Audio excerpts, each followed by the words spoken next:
Masalah sekarang, yang tak relax bawa PH.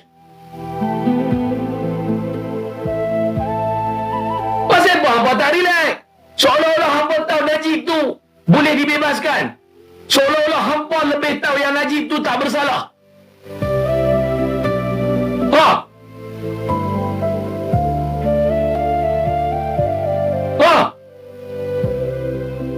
Punya takut pasal apa?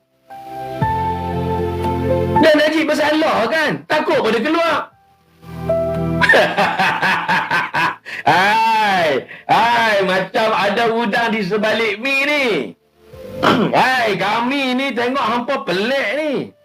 Sebab orang yang paling tahu Najib bersalah ataupun tidak, pokok ni.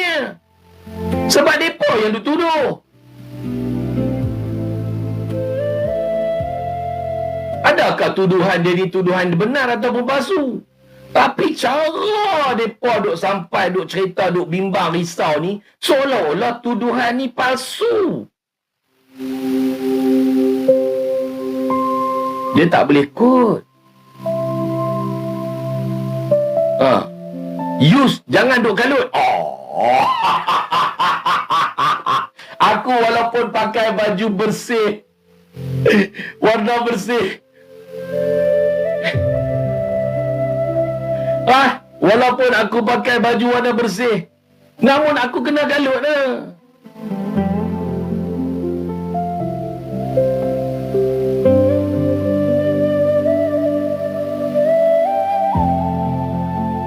Dah. Habis dah, Pi.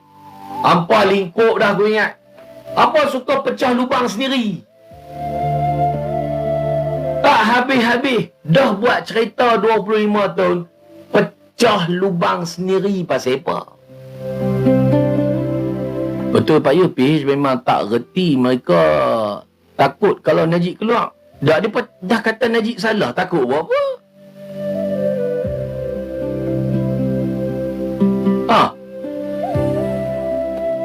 Kenapa kata Najib perompak, sakau, rasuah, tak bayar cukai? Apa dia lagi? Dah biarlah dia duduk dalam. Dia jatuh hukuman bukan?